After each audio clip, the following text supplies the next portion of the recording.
മർക്കോസിന്റെ സുവിശേഷത്തിൽ 14-ാം അധ്യായത്തിൽ 32-ാമത്തെ വാക്യം നമുക്കെല്ലാവർക്കും വായിക്കാം. മർക്കോസ് 14:32. അവർ ഗത്സമനി എന്ന് വിളിക്കപ്പെടുന്ന സ്ഥലത്ത്, എല്ലാവരും ഏറ്റു പറഞ്ഞുകൊണ്ട്, അവൻ ഗത്സമനി എന്ന് വിളിക്കപ്പെടുന്ന സ്ഥലത്തെത്തി അവൻ ശിഷ്യന്മാരോട് പറഞ്ഞു, ഞാൻ പ്രാർത്ഥിക്കുമ്പോൾ നിങ്ങൾ ഇവിടെ ഇരിക്കുവിൻ.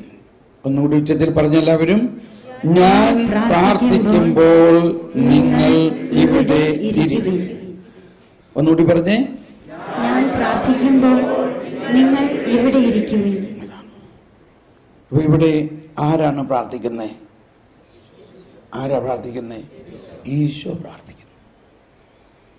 ആര് പ്രാർത്ഥിക്കുന്നതാ നല്ലത്? നമ്മൾ പ്രാർത്ഥിക്കണതോ ഈശോ നമുക്ക് വേണ്ടി പ്രാർത്ഥിക്കണതോ? ഇപ്പൊ ഞാൻ പല പ്രാവശ്യം ഒരു സൂചന നൽകി. പഴയ നിയമത്തിൽ നമ്മൾ ബലിയർപ്പിക്കുകയായിരുന്നു, അല്ലെങ്കിൽ മനുഷ്യർ ഇപ്പൊ പറഞ്ഞ മാതിരി കോലാടുകൾ, കാളക്കിടാങ്ങളെയൊക്കെ ബലിയർപ്പിക്കുകയും പല ആചാര അനുഷ്ഠാനങ്ങളെല്ലാം മനുഷ്യർ ചെയ്തു. പക്ഷെ പുതിയ നിയമത്തിൽ ഇതിന് വളരെ വ്യത്യസ്തമായിട്ടുള്ളൊരു കാര്യം, ദൈവം തന്നെ തന്റെ പുത്രനെ അയച്ചുകൊണ്ട് ദൈവം തന്നെ മനുഷ്യന് വേണ്ടി ബലിയർപ്പിക്കുന്നു. ഇതാ ഇവിടെ എന്താ പറയണേ? പ്രാർത്ഥിക്കുന്നു. അപ്പോൾ ഈശോ തന്നെ നിത്യപുരോഹിതനാണ്. നിത്യപുരോഹിതന്റെ പണി എന്താ? സ്കൂള് നടത്തലാണോ? ക്ഷമിക്കണം, അങ്ങ് വന്നുപോയി. ഇപ്പൊ നമ്മളുടെ ഇവിടെ അച്ഛനാകാനൊക്കെ പഠിക്കാൻ പോകുമ്പോൾ സെമിനാരിയിലൊക്കെ ഞാൻ ധ്യാനിപ്പിച്ചിട്ടുണ്ട് ഒരുപാട്. അപ്പോൾ ഞാൻ ചോദിക്കും, എന്താ അങ്ങയുടെ അച്ഛനാകാൻ പഠിക്കണതിൻ്റെ ലക്ഷ്യം എന്താ? അപ്പോൾ അച്ഛനായി കഴിഞ്ഞിട്ടൊരു മോട്ടോർ സൈക്കിൾ വേണം, എന്നിട്ട് ഇങ്ങനെ ഒരു സ്കൂളിന്റെ മാനേജറൊക്കെ ആയിട്ട് അങ്ങനെ അവസാനം ആ സ്കൂളിന്റെ വലിയ പ്രൊഫസറും പ്രിൻസിപ്പളും ഒക്കെ ആയിട്ട് അങ്ങനെ നീങ്ങണം. ഇതാണ് എൻ്റെ ഉദ്ദേശം. ക്ഷമിക്കണം കേട്ടോ, ഒരു ട്രാക്ക്, നോൺ ലീനിയർ എഡിറ്റിംഗ്, വേറെ ഒരു ക്ലിപ്പ് അതിനകത്ത് ചേർത്തുന്നുള്ളൂ. അപ്പൊ ഇങ്ങനെ നമ്മളുടെ ഈ ഒരു തരത്തിലുള്ള ചിന്ത നമ്മളെല്ലാവരിലും ഉണ്ട്. നമ്മൾ എന്തൊക്കെ അങ്ങ് ചെയ്തു കഴിഞ്ഞാൽ ദൈവരാജ്യം സമാഗതമാകുന്നു. നമ്മൾ ചെയ്യണമായിരിക്കും, പക്ഷേ ഇതിൻ്റെ എല്ലാത്തിൻ്റെയും കീ ദൈവം നമ്മളിലൂടെ ചെയ്യുന്നതാണ്, പ്രാർത്ഥന തന്നെ. അപ്പൊ നിത്യപുരോഹിതനായ കർത്താവ് അന്ന് അർപ്പിച്ച ബലിയും അന്ന് പ്രാർത്ഥിച്ച പ്രാർത്ഥനയും നിത്യതയിലേക്ക് പ്രവേശിച്ചിട്ടുണ്ടോ? ഈ ആശയം ഒന്ന് മുറുക്കെ പിടിച്ച്, നിത്യതയിലേക്ക് പ്രവേശിച്ചു കഴിഞ്ഞുവോ? അപ്പോൾ ഓരോ പ്രാർത്ഥനകളും അന്ന് പ്രാർത്ഥിച്ചിട്ടുള്ളതിന് ഒരു എറ്റേണൽ വാലിഡിറ്റി ഉണ്ടോ? ഉണ്ടോ? ഉണ്ട്. ഇതാണ് നമ്മൾ വിശ്വസിക്കേണ്ടത്. ഇതെല്ലാം കർത്താവ് ഓരോ സമയത്ത് ഇങ്ങനെ വെളിപ്പെടുത്തി തരികയായിരുന്നു. ഞാനും ഒരുപാട് പ്രാർത്ഥനക്കാരനായിരുന്നു. 40 ദിവസം എല്ലാം ഉപവസിച്ച് പ്രാർത്ഥിച്ചിരുന്നു. 100-ൽ പരം നിത്യാരാധനാ കേന്ദ്രങ്ങൾ ഈ ഭാരതത്തിൽ ഉണ്ടാക്കിയിട്ടുള്ളതാണ്. അതിനുശേഷം യൂറോപ്പിലും 24 മണിക്കൂർ ഞാൻ ഈശോന്റെ മുമ്പിൽ ഇരുന്ന് ഞാൻ പ്രാർത്ഥിക്കുമായിരുന്നു. അങ്ങനെ ഇരിക്കുമ്പോഴാണ് ഒരു ദിവസം കർത്താവ് ഇങ്ങനെ ഒരു ചെറിയ പുഞ്ചിരി ഇവിടെ എന്നെ നോക്കുകയാണ്. ഞാൻ ചോദിച്ചു, എന്താ ചിരിക്കണേ? ഞാൻ എന്നിട്ട് പറയാണ്, ഞാൻ നിന്നെ ഒരു കാര്യം പഠിപ്പിക്കാൻ പോവുകയാണെന്ന് പറഞ്ഞു. ഞാൻ പറഞ്ഞു, തീർച്ചയായിട്ടും കർത്താവേ, ഞാൻ എപ്പോഴും ഒരു ശിശുവാണ്, നീ പഠിപ്പിച്ചില്ലെങ്കിൽ എനിക്ക് എങ്ങനെ അറിയാം? എന്നിട്ട് ഈ വചനം വായിക്കാൻ പറഞ്ഞു. വചനം വായിക്കാൻ പറഞ്ഞ് ബൈബിള് തുറന്ന വഴി കിട്ടണതും നമുക്ക് ചിലപ്പോൾ അങ്ങനെ ഉണ്ടാവാറില്ലേ? ഒരു വചനം നമ്മുടെ മനസ്സിലേക്ക് വന്നു, തുറന്നപ്പോ അതേ വചനം തന്നെ നമ്മളിങ്ങനെ തുറിച്ചു നോക്കണം. അതിലാദ്യം ശ്രദ്ധ ചെന്നത്, ഞാൻ പ്രാർത്ഥിക്കുമ്പോൾ നീ എൻ്റെ അടുത്തിരുന്നാ മതി. എന്റെ കർത്താവേ! അപ്പൊ ഞാൻ ചോദിച്ചപ്പോ, ഞാനോ? നീ പ്രാർത്ഥിക്കണ്ട, നീ എന്ത് ചെയ്യണം? നീ പ്രാർത്ഥിക്കണ്ട. അപ്പൊ നമുക്ക് ആകെ പേടിയായി. ഞാൻ പ്രാർത്ഥിച്ചില്ലെങ്കിൽ ആകെ പോകൂലേ? എന്റെ പ്രാർത്ഥന കൊണ്ടാണ് ഈ ലോകം മുഴുവൻ നടക്കണമെന്നാണ് ഞാൻ വിചാരിച്ചിരിക്കുന്നത്. ഞാൻ പ്രാർത്ഥിച്ചില്ലെങ്കിൽ ആകെ കൃപ പോകുന്നൊക്കെ വിചാരിക്കുമ്പോൾ പറയാണ്, അങ്ങനെയല്ല, ഞാൻ പ്രാർത്ഥിച്ചിട്ട് കിട്ടുന്ന കൃപ നീ അങ്ങ് സ്വീകരിച്ചാൽ മതി. അതിനുവേണ്ടിയാ നീ എൻ്റെ അടുത്തിരിക്കണേ. ഞാൻ പ്രാർത്ഥിച്ചിട്ട് പിതാവിൽ നിന്ന് നിനക്കുള്ളതെല്ലാം ഞാൻ പിതാവിൽ നിന്ന് വാങ്ങി നിനക്ക് തരും. ഓ, അത് നല്ല കാര്യമാണല്ലോ. എന്റെ ദൈവമേ, എന്റെ പ്രാർത്ഥനാ ജീവിതം പാടെ മാറി. Completely changed. ഒന്ന് ട്രൈ ചെയ്ത് നോക്കണതിന് വിരോധമില്ലല്ലോ. ഇരിക്കുന്നതെന്ന് മാത്രം പറഞ്ഞാൽ പോരാ. അവിടെ ഇരുന്ന് എന്ത് വിശ്വസിക്കണം?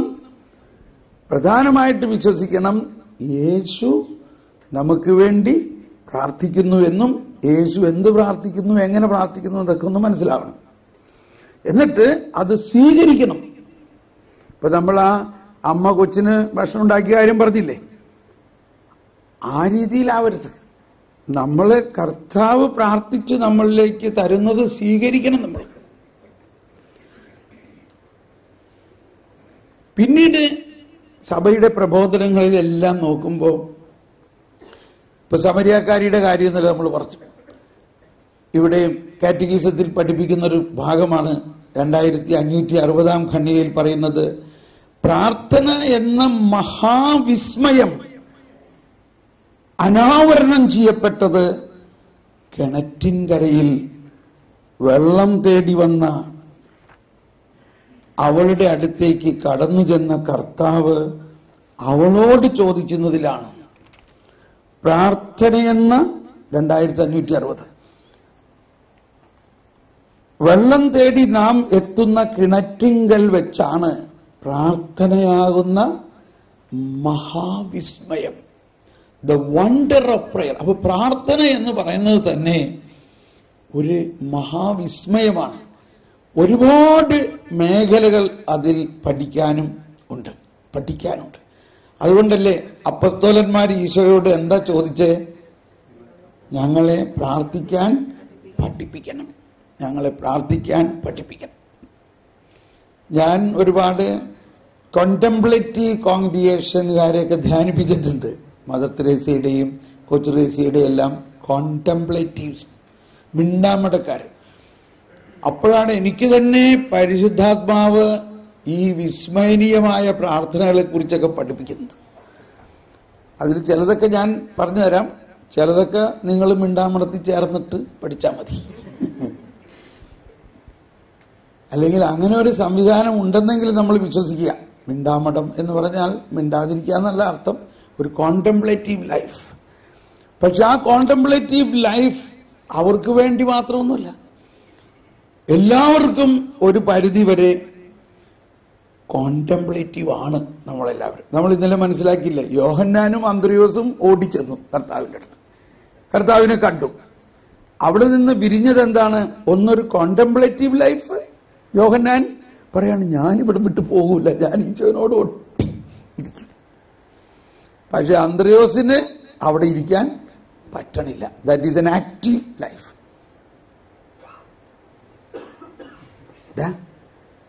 പറയണോ? ഒരു വചനം പറഞ്ഞേ. വാ, ഇപ്പൊ വേണ്ട, പിന്നെ വരാം. ഓക്കെ. ഇവൻ ഇതെല്ലാം ഇങ്ങനെ കേട്ടിരിക്കും, കംപ്ലീറ്റ് കേൾക്കുന്നുണ്ട്. എന്നിട്ട് ഇടയ്ക്ക് വന്നിട്ട് പെട്ടെന്ന് നമ്മൾ ഇന്നലെയൊക്കെ പറഞ്ഞ വചനം എടുത്തങ്ങ് പറയണ കേൾക്കുമ്പോൾ ഇവൻ ഇത് എങ്ങനെ മനസ്സിലായി? കൊച്ചു കുട്ടികൾക്ക് വളരെ വചനം പഠിക്കാൻ. ഓക്കെ, ട്രാക്ക് മാറണ്ട. കോണ്ടംപ്ലേഷൻ.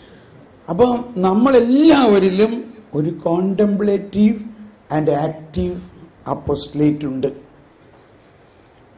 നമ്മളെല്ലാവരിലും എത്ര ആക്റ്റീവായിട്ടുള്ളവരായാലും അവർ വെളുപ്പിന് എഴുന്നേറ്റ് പ്രാർത്ഥിച്ചാൽ മാത്രമേ കാര്യത്തിനുള്ള ശക്തി കിട്ടുള്ളൂ. ഇപ്പം ഞാൻ സാധാരണഗതിയിൽ 4 മണി മുതൽ 7 മണി വരെ 3 മണിക്കൂർ ഞാൻ പ്രാർത്ഥിക്കാറുണ്ട്. ഞാൻ പറയണത് നിങ്ങൾക്കൊരു പ്രചോദനം കിട്ടാൻ വേണ്ടിയിട്ടാണ്. ഒരു സാധാരണ കുടുംബസ്ഥനായിട്ടുള്ള ആൾ 1 മണിക്കൂറെങ്കിലും പ്രാർത്ഥിക്കണം. അപ്പോൾ തന്നെ അവൻ്റെ കുടുംബജീവിതത്തിന് ആവശ്യമായിട്ടുള്ള അതിൽ പ്രധാന ഘടകം ജ്ഞാനത്തിന് വേണ്ടി പ്രാർത്ഥിക്കണം. ഇനി ഒരു ശുശ്രൂഷാ മേഖലയിലുള്ളവർ മിനിമം 3 മണിക്കൂറെങ്കിലും പ്രാർത്ഥിക്കണം. സ്നേഹമുള്ളവർ, ഒന്ന് ട്രൈ ചെയ്ത് നോക്കൂ. ഒരു 10 ദിവസം ഒരു ട്രയലായിട്ട്. നമ്മുടെ ബുദ്ധിയിലും ബോധ്യത്തിലും ഉരുത്തിരിയുന്ന കാര്യങ്ങളൊന്നും അല്ല ശുശ്രൂഷയിൽ വിളമ്പേണ്ടത്, പ്രസരിക്കേണ്ടത്. ദൈവം നമ്മളിലൂടെ തരുന്നു. ആ ആശയത്തിലാണ് ഈ പുതിയ നിയമം മുഴുവനും.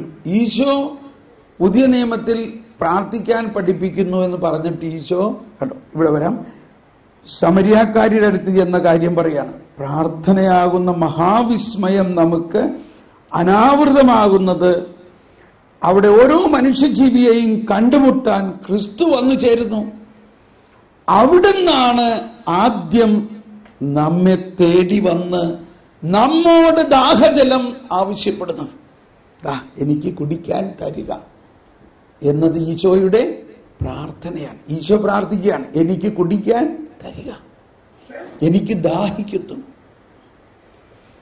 എന്നിട്ട് പറയാണ്, നമ്മെപ്പറ്റി ദൈവത്തിനുള്ള ആഗ്രഹത്തിന്റെ അഗാധതയിൽ നിന്ന് ഉയരുന്നതാണ് അവിടുത്തെ അഭ്യർത്ഥന. നാം മനസ്സിലാക്കിയാലും ഇല്ലെങ്കിലും ദൈവത്തിന്റെ ദാഹവും നമ്മുടെ ദാഹവും തമ്മിലുള്ള സമാഗമമാണ് പ്രാർത്ഥന. നാം ദാഹിക്കണമെന്ന് ദൈവം ദാഹിക്കുന്നു. ഇപ്പൊ ഇവിടെ ആരുടെ ദാഹമാണ് ആദ്യം വരുന്നത്? ദൈവത്തിന്റെ ദാഹം. ഓക്കെ, അപ്പോ ഈ ഒരു ലൈൻ ഓഫ് തോട്ട് നമ്മളിൽ ഉണ്ടാകണം. ദൈവം പ്രാർത്ഥിക്കുന്നു, ഈശോ പ്രാർത്ഥിക്കുന്നു, പരിശുദ്ധാത്മാവ് പ്രാർത്ഥിക്കുന്നു. റോമർ 8-ാം അധ്യായത്തിൽ 26-ാമത്തെ വചനം എന്താ? 26-27. റോമർ 8:26-27 പറയുന്നത്, നമ്മുടെ ബലഹീനതയിൽ ആത്മാവ് നമുക്ക് വേണ്ടി മാധ്യസ്ഥം വഹിക്കുന്നു. എങ്ങനെ പ്രാർത്ഥിക്കണമെന്ന് നമുക്ക് അറിഞ്ഞുകൂടാ എന്ന് പറഞ്ഞാൽ ഒരു കുറ്റമായിട്ടല്ല. ഇപ്പൊ ഇവിടെ ഇരിക്കുന്ന നിങ്ങളെല്ലാവരും 200-250 ആളുകൾക്ക് വേണ്ടി ഞാൻ പ്രാർത്ഥിക്കണം. എനിക്കറിയോ നിങ്ങളുടെ ആഗ്രഹം എന്താണെന്നും. പക്ഷെ ആർക്കറിയാം? പരിശുദ്ധാത്മാവിനറിയാം. ആ പരിശുദ്ധാത്മാവ് എന്നിൽ വസിക്കുന്നു. ആ പരിശുദ്ധാത്മാവ് എന്റെ ആത്മാവിനോട് ചേർന്ന് പ്രാർത്ഥിക്കാം. വായിച്ചോളൂ. വേണ്ട വിധം പ്രാർത്ഥിക്കേണ്ടത് എങ്ങനെയെന്ന് നമുക്കറിഞ്ഞുകൂടാ. എന്നാൽ അവാച്യമായ നെടുവീർപ്പുകളാൽ ആത്മാവ് തന്നെ നമുക്ക് വേണ്ടി മാധ്യസ്ഥം വഹിക്കുന്നു. ആത്മാവ് നമുക്ക് വേണ്ടി മാധ്യസ്ഥം വഹിക്കുന്നു. ഒരു വലിയ തത്വമാണ്. പരിശുദ്ധാത്മാവ് നമ്മളിൽ വസിച്ചുകൊണ്ട് പ്രാർത്ഥിക്കുന്നു. പരിശുദ്ധാത്മാവ് പ്രാർത്ഥിക്കുന്നു. തുടർന്ന് വായിക്കാം. ഹൃദയങ്ങൾ പരിശോധിക്കുന്നവൻ ആത്മാവിന്റെ ഇംഗിതം ഗ്രഹിക്കുന്നു. എന്തെന്നാൽ ആത്മാവ് ദൈവഹിതമനുസരിച്ചാണ് വിശുദ്ധർക്ക് വേണ്ടി മാധ്യസ്ഥം വഹിക്കുന്നത്. പരിശുദ്ധാത്മാവ് ഒരു വ്യക്തിയാകുന്നു. ആ വ്യക്തിയാകുന്ന പരിശുദ്ധാത്മാവ് സകല മനുഷ്യരിലും വസിക്കുന്നുണ്ട്. അവരുടെ ഹൃദയത്തിന്റെ എല്ലാ രഹസ്യങ്ങളും പരിശുദ്ധാത്മാവിനറിയാം. അവർക്ക് ദൈവഹിതം നടപ്പാക്കപ്പെടുന്നതിന് എന്ത് വേണം, അതനുസരിച്ച് പരിശുദ്ധാത്മാവ് നമ്മളെ പോലെയുള്ള ശുശ്രൂഷകരിലൂടെ മധ്യസ്ഥം വഹിക്കുന്നു. പരിശുദ്ധാത്മാവ് പ്രാർത്ഥിക്കുന്നു. എന്താ നല്ലത്? പരിശുദ്ധാത്മാവ് പ്രാർത്ഥിക്കുന്നതാണോ നമ്മൾ പ്രാർത്ഥിക്കുന്നതാണോ? തീർച്ചയായിട്ടും. അപ്പൊ ഇങ്ങനെ ഒരു തത്വത്തിലേക്ക് വരിക, പ്രാർത്ഥന വളരെ എളുപ്പമാകും, ഒട്ടും ക്ഷീണം തോന്നില്ല. ഇനി റോമറിൽ തന്നെ 8-ാം അധ്യായത്തിലെ 34-ാമത്തെ വചനത്തിൽ പറയുന്നത് നോക്കൂ. 34. മരിച്ചവനെങ്കിലും ഉത്ഥാനം ചെയ്തവനും ദൈവത്തിന്റെ വലതുഭാഗത്തിരുന്ന് നമുക്ക് വേണ്ടി മാധ്യസ്ഥം വഹിക്കുന്നവനുമായ യേശു ക്രിസ്തു തന്നെ. ആര് നിങ്ങളെ ശിക്ഷയ്ക്ക് വിധിക്കും? യേശു ക്രിസ്തുവോ? യേശു ക്രിസ്തു നമ്മളെ രക്ഷിക്കാൻ വേണ്ടി കുരിശിൽ രക്തം ഒഴുക്കി നമ്മളെ രക്ഷിച്ചു കഴിഞ്ഞിരിക്കണം. യേശു ക്രിസ്തു നമ്മളെ ശിക്ഷിക്കോ? എന്നിട്ട് ആ യേശു ക്രിസ്തു ഇപ്പോൾ എന്താ ചെയ്തുകൊണ്ടിരിക്കുന്നേ? ഒന്നുകൂടി വായിച്ചെല്ലാവരും ശബ്ദം ഉയർത്തി. ആരാണ് ശിക്ഷാവിധി നടപ്പാക്കുക? മരിച്ചവനെങ്കിലും എല്ലാവരും ഒന്ന് ശബ്ദമുയർത്തി പറഞ്ഞ്, മരിച്ചവനെങ്കിലും ഉത്ഥാനം ചെയ്തവനും ദൈവത്തിന്റെ വലതുഭാഗത്ത് നമുക്ക് വേണ്ടി മാധ്യസ്ഥം വഹിക്കുന്നവനുമായ യേശുക്രിസ്തു തന്നെ. യേശുക്രിസ്തു ഇപ്പോൾ നമുക്ക് വേണ്ടി മാധ്യസ്ഥം വഹിച്ചുകൊണ്ടിരിക്കുകയാണ്. അതിന്റെ അവസാനത്തിൽ നമുക്കറിയാം, പൗലോസ്ലീഹയുടെ ഒരു വലിയ പ്രഖ്യാപനമാണ്, ആര് നമ്മെ ഈ ക്രിസ്തുവിന്റെ സ്നേഹത്തിൽ നിന്ന് വേർപെടുത്തും? ആർക്കും പറ്റില്ല. ഇതാ നമ്മൾ വിശ്വസിക്കേണ്ടത്. ഒന്ന് വായിച്ചത് എത്രാമത്തെ വചനം? 39 35 മുതൽ വായിച്ചോളൂ. ഒന്ന് ശബ്ദമുയർത്തി ഏറ്റു പറഞ്ഞുകൊണ്ട് നമ്മുടെ ഹൃദയത്തിൽ ആഴമായി പതിഞ്ഞിട്ടേ. ക്രിസ്തുവിന്റെ സ്നേഹത്തിൽ നിന്നും ആര് നമ്മെ വേർപെടുത്തും? ക്ലേശമോ ദുരിതമോ പീഡനമോ പട്ടിണിയോ നഗ്നതയോ ആപത്തോ വാളോ. കണ്ടിന്യൂ. ഇങ്ങനെ എഴുതപ്പെട്ടിരിക്കുന്നു, നിന്നെ പ്രതി ഞങ്ങൾ ദിവസം മുഴുവൻ വധിക്കപ്പെടുന്നു, കൊലയ്ക്കുള്ള ആടുകളെ പോലെ കരുതപ്പെടുകയും ചെയ്യുന്നു. നമ്മെ സ്നേഹിച്ചവൻ മുഖാന്തിരം ഇവയിലെല്ലാം നാം പൂർണ്ണ വിജയം വരിക്കുന്നു. എന്തെന്നാൽ മരണത്തിനോ, എല്ലാവരും ശബ്ദമുയരട്ടെ, മരണത്തിനോ ജീവനോ ദൂതന്മാർക്കോ അധികാരങ്ങൾക്കോ ഇക്കാലത്തുള്ളവയ്ക്കോ വരാനിരിക്കുന്നവയ്ക്കോ ശക്തികൾക്കോ ഉയരത്തിനോ ആഴത്തിനോ മറ്റേതെങ്കിലും സൃഷ്ടിക്കോ നമ്മുടെ കർത്താവായ യേശുക്രിസ്തുവിലൂടെയുള്ള ദൈവസ്നേഹത്തിൽ നിന്നും നമ്മെ വേർപെടുത്താൻ കഴിയുകയില്ല. ഇതാണ് നമ്മളുടെ ABCD വിശ്വാസത്തിന്റെ. ഓക്കെ, അപ്പൊ ഇങ്ങനെ ഒരു കോൺഫിഡൻസ് ആണ് നമുക്കുണ്ടാകേണ്ടത്. ഇനി വീണ്ടും ഈ ഈശോയുടെ പ്രാർത്ഥനയുടെ ചില കാര്യം നമ്മൾ മനസ്സിലാക്കാം. അപ്പോ പരിശുദ്ധാത്മാവ് നമുക്ക് വേണ്ടി പ്രാർത്ഥിക്കുന്നു, ഈശോ നമുക്ക് വേണ്ടി പ്രാർത്ഥിക്കുന്നു. നമ്മൾ എന്ത് ചെയ്യണം? നമ്മൾ ഇതിനെ സ്വീകരിക്കാനായിട്ടുള്ള ഒരുക്കമാണ് വേണ്ടത്. ആ സ്വീകരിക്കുന്നതിന് നമ്മൾ എന്ത് ചെയ്യണം? ഇവിടെയാണ് മുന്തിരിച്ചെടിയും ശാഖയും. 15-ാം അധ്യായത്തിൽ യോഹന്നാന്റെ ഈശോ പറഞ്ഞു, ഞാൻ മുന്തിരിച്ചെടിയും നിങ്ങളെല്ലാം എൻ്റെ ശാഖകളും. ഇത് വളരെ വളരെ പ്രധാനപ്പെട്ട ഒരു ഉപമയാണ്. ഇതിനെ മനസ്സിലാക്കാൻ ഈ മുന്തിരി തോട്ടത്തിന്റെ കാര്യങ്ങൾ കുറച്ച് പഠിച്ചാലേ മനസ്സിലാവുള്ളൂ. ഒന്ന് ഇസ്രായേൽ, അല്ലെങ്കിൽ ഇപ്പൊ ഞാൻ അധികം സമയവും ജർമ്മനി, ഓസ്ട്രിയ, ഇറ്റലി ഈ ഭാഗത്തൊക്കെ ആകുമ്പോൾ അവിടെ ഒരുപാട് മുന്തിരിത്തോട്ടങ്ങളുണ്ട്. അപ്പൊ ഞാൻ ഈ മുന്തിരിത്തോട്ടത്തിന്റെ ആൾക്കാരൊക്കെ ധ്യാനം കൂടാൻ വരുമ്പോൾ അവർക്ക് മുന്തിരിത്തോട്ടം ഉണ്ടെന്ന് പറയുമ്പോൾ ഞാൻ അവരുടെ അടുത്ത് നിന്ന് കുറെ കാര്യങ്ങൾ ചോദിക്കും. എങ്ങനെയാണ് ഈ മുന്തിരി, അതിന്റെ പ്രധാന കാര്യങ്ങൾ. അപ്പൊ അതിൽ ചോദിച്ച് മനസ്സിലാക്കിയ ഒരു കാര്യം, മുന്തിരി ചെടിയുടെ തായ്തണ്ടിൽ ഒരിക്കലും മുന്തിരി ഉണ്ടാകില്ല. അതാണ് വലിയൊരു കാര്യം. നമ്മുടെ ഇവിടെയുള്ള ചക്കച്ചെടി പോലെയല്ല. ചക്കച്ചെടിയിൽ എന്തുണ്ടാവും? ചക്ക തായ്തണ്ടിലും വേരിലും ചക്ക ഉണ്ടാവും. അപ്പൊ ഓരോ ഉപമകളിലും ഈശോ ഉപമ പറയുമ്പോൾ അതിന്റെ ഉള്ളിൽ ഒളിഞ്ഞിരിക്കുന്ന കുറെ കാര്യങ്ങളുണ്ട്. അതിനെ വാക്യാർത്ഥത്തിൽ ഒട്ടുമെടുക്കരുത്.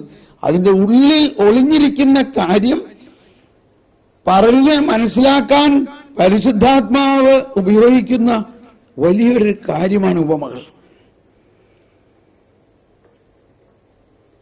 മുന്തിരിച്ചെടിയുടെ ഉപമയിൽ മനസ്സിലാക്കേണ്ട പ്രധാന കാര്യം, പിതാവാണ് കൃഷിക്കാരൻ. പിതാവ് കൃഷിക്കാരൻ. ഇതിൽ കൃഷിക്കാരൻ വളരെ പ്രധാന ഒരു ഘടകമാണ്. ഈ മുന്തിരി ചെടിയെ വെട്ടി ഒരുക്കിയാൽ മാത്രമേ അതിൽ പുതിയ മുളകൾ കിളിർക്കുകയുള്ളൂ. അങ്ങനെ ഒരു വെട്ടൽ നടക്കണം. അതാണ് മുന്തിരി തോട്ടക്കാരന്റെ ഏറ്റവും വലിയൊരു കഴിവ്. അത് കഴിവ് കൃത്യമായി വെട്ടിയില്ലെങ്കിൽ ചെടി തന്നെ അല്ലെങ്കിൽ മുന്തിരി ഉണ്ടാവില്ല. വളരെ പ്രാഗൽഭ്യമുള്ള ഒന്നാണ് ട്രിമ്മിങ്, പ്രൂണിങ് എന്ന് പറയും. വീണ്ടും ഇത് കിളിർത്ത് ചെറിയ മുന്തിരികൾ ഉണ്ടാകാൻ തുടങ്ങുമ്പോൾ വീണ്ടും അതിനെ വെട്ടണം എന്ന് പറയണേ. അത് ഏറ്റവും പ്രഗത്ഭരായ പണിക്കാരാണത് ചെയ്യേണ്ടത്. അപ്പൊ അവിടെ പറയുന്നൊരു കാര്യം, മുന്തിരിയെ ലക്ഷ്യം വെച്ചുകൊണ്ടല്ല വെട്ടൽ നടത്തുന്നത്, വീഞ്ഞിനെ ലക്ഷ്യം വെച്ചുകൊണ്ടാണ്. ഈ ഇന്ന ബ്രാഞ്ചിൽ നിന്നും ഈ ശാഖയിൽ നിന്നും ഉണ്ടാകുന്ന ഇന്ന തരത്തിലുള്ള മുന്തിരിയിലായിരിക്കും കൂടുതൽ വീഞ്ഞുണ്ടാകുന്നത്. അതുകൊണ്ട് അതിന് ഉതകുന്ന തരത്തിൽ ആയിരിക്കും വെട്ടുക. ഇനി മറ്റൊരു രഹസ്യം, ഈ ശാഖ, ഈ മുന്തിരി ഉണ്ടായിക്കഴിഞ്ഞാൽ ആ ശാഖയെ വെട്ടിക്കഴിഞ്ഞാൽ ആ ശാഖയെ ഒന്നിനും കൊള്ളില്ല എന്നുള്ളതാണ്. അതൊന്നിനും ഉപയോഗിക്കാൻ പറ്റില്ല, വിറകായിട്ട് പോലും ഉപയോഗിക്കാൻ പറ്റില്ല, അതിന്റെ ചാരം പോലും അവർ ഉപയോഗിക്കില്ല എന്നുള്ളതാണ്. അത്രയ്ക്ക് ഉപയോഗശൂന്യമായ ഒരു ശാഖയെ ഇത്രയും വലിയ ഒരു പ്രവർത്തനത്തിന് ദൈവം ഉപയോഗിക്കുകയാണ്. അപ്പോ അവിടെ ശാഖയ്ക്ക് ഒറ്റ കാര്യമുള്ളൂ, എന്ത് ചെയ്യണം? ശാഖ തായ്തണ്ടിനോട് ചേർന്ന് ഇരിക്കുക. തായ്തണ്ട് ഈ ഭൂമിയിൽ നിന്നുള്ള വെള്ളവും വളവും എല്ലാം വലിച്ചെടുത്ത് അതിനെ പ്രത്യേകമായ ചില ആ നീര് ആക്കിയിട്ട് ശാഖയിലൂടെ നല്ല വീഞ്ഞുണ്ടാകാൻ തരത്തിലുള്ള മുന്തിരിപ്പഴം ഉണ്ടാക്കുന്നു. ഈ ശാഖകൾ ആരാണ് ഇവിടെ പറയുന്നത്? നമ്മളെല്ലാം ആരാണ്? ശാഖകൾ. ഇപ്പൊ ആരാണ് ഇവിടെ പ്രാർത്ഥിക്കുന്നത്? ശാഖയാണോ തായ്തണ്ടാണോ? തായ്തണ്ട്. പിതാവിൽ നിന്നും നമുക്ക് പിതാവ് ഒരുക്കി വെച്ചിരിക്കുന്നത്. ഇവിടെ നമ്മൾ ആദ്യത്തെ ദിവസം പറഞ്ഞു, പിതാവ് നമുക്ക് നമ്മുടെ ബുദ്ധിയിലും ബോധ്യത്തിലും ഈശോ പഠിപ്പിച്ച പ്രാർത്ഥനയിൽ തന്നെ ഉണ്ടല്ലോ. ഈശോ പറയാണ്, നീ പ്രാർത്ഥിക്കുന്നതിന് മുൻപ് തന്നെ നിന്റെ പിതാവിനറിയാം നിനക്കെന്താണ് ആവശ്യമെന്ന്. ഇതാണ് നമ്മൾ പിടിക്കേണ്ടത്. നമ്മൾ ആഗ്രഹിക്കുന്നതും നമ്മുടെ മനസ്സിൽ രൂപപ്പെടുന്നതുമായ പല ആഗ്രഹങ്ങളുണ്ടെങ്കിലും അതിനെല്ലാം മാറ്റിവെക്കുക. വിശ്വാസത്തിലൂടെ ദൈവത്തെക്കുറിച്ചുള്ള വെളിപാടിലൂടെ നമ്മൾ മനസ്സിലാക്കണം, നാം ആഗ്രഹിക്കുന്നതിലും ചിന്തിക്കുന്നതിനേക്കാളും വലിയ എന്തോ കാര്യം ദൈവം നമുക്ക് വേണ്ടി ഒരുക്കി വെച്ചിട്ടുണ്ട്. കണ്ണ് കാണാത്തതും, ഒന്ന് കംപ്ലീറ്റ് ആക്കിയേ, കാത് കേൾക്കാത്തതും മനുഷ്യ മനസ്സ് നിരൂപിക്കുക പോലും ചെയ്യാത്ത അതിനേക്കാൾ വലിയ എന്തോ കാര്യങ്ങൾ നമുക്ക് വേണ്ടി പിതാവ് ഒരുക്കി വെച്ചിട്ടുണ്ട്. ഈശോ പ്രാർത്ഥിക്കുമ്പോൾ മാത്രമേ, ഈശോയിലൂടെ മാത്രമേ, പരിശുദ്ധാത്മാവിലൂടെ മാത്രമേ ഈ രഹസ്യങ്ങളും ആ വലിയ നിധിയും നമ്മളിലേക്ക് ട്രാൻസ്ഫർ ആവുകയുള്ളൂ. നമ്മളിലേക്ക് ഇങ്ങനെ ഈശോ പ്രാർത്ഥിച്ച് അത് നമ്മളിലേക്ക് ഇങ്ങനെ തരികയാണ് ചെയ്യണത്. ഒന്ന് കണ്ണടച്ച് ഒരു നിമിഷം നമ്മൾക്ക് അങ്ങനെ ഒന്ന് പ്രാർത്ഥിക്കാം. എന്നിട്ട് ഉടനെ നമ്മൾ വിശുദ്ധ ബലിയിലേക്ക് പ്രവേശിക്കുമ്പോൾ ഇന്നത്തെ വിശുദ്ധ ബലിയിൽ ഉടനീളം ഈശോ ആണ് പ്രാർത്ഥിക്കുന്നത്. ഈശോ ബലിയർപ്പിച്ച് പ്രാർത്ഥിക്കുന്നു. ഈശോയുടെ പ്രാർത്ഥനയിലൂടെ ഒഴുകുന്ന പിതാവിൽ നിന്ന് നമുക്ക് വേണ്ടി ഒരുക്കി വച്ചിരിക്കുന്നതെല്ലാം നമ്മൾ സ്വീകരിക്കുക മാത്രം ചെയ്താൽ മതി. നമുക്കിങ്ങനെ പ്രാർത്ഥിക്കാം. എന്നിൽ വസിക്കുന്ന പരിശുദ്ധാത്മാവേ, എന്നിൽ വസിക്കുന്ന ഈശോയെ, മൗനമായി പ്രാർത്ഥിക്കാം. ഞാനിതാ അങ്ങയുടെ അടുത്തൊട്ടിയിരിക്കുന്നു. അങ്ങരുളി ചെയ്തു, ഞാൻ പ്രാർത്ഥിക്കുമ്പോൾ നിങ്ങൾ എൻ്റെ അടുത്തിരിക്കുവിൻ.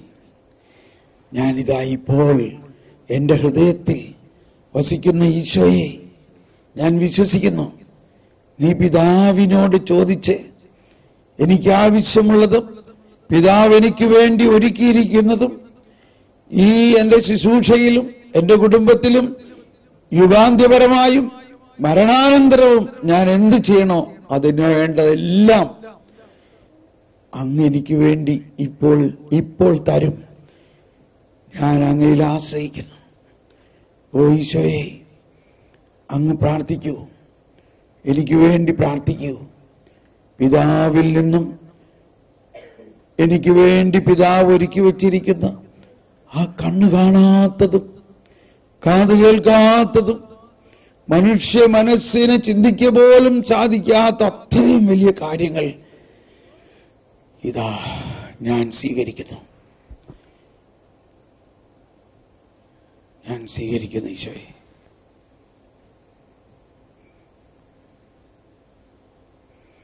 സർവജ്ഞനായ ഭരണകർത്താവും അങ്ങയുടെ ഭവനത്തിൽ വസിക്കുന്നവരുടെ വിസ്മയനീയനായ പരിപാലകനും സകല നന്മകളുടെയും സകല സൗഭാഗ്യങ്ങളുടെയും ഉറവിടവുമായ ദൈവം, ഇപ്പോൾ അങ്ങ് എനിക്ക് വേണ്ടി ഒരുക്കിയിരിക്കുന്നത് എനിക്ക് നൽകണേ.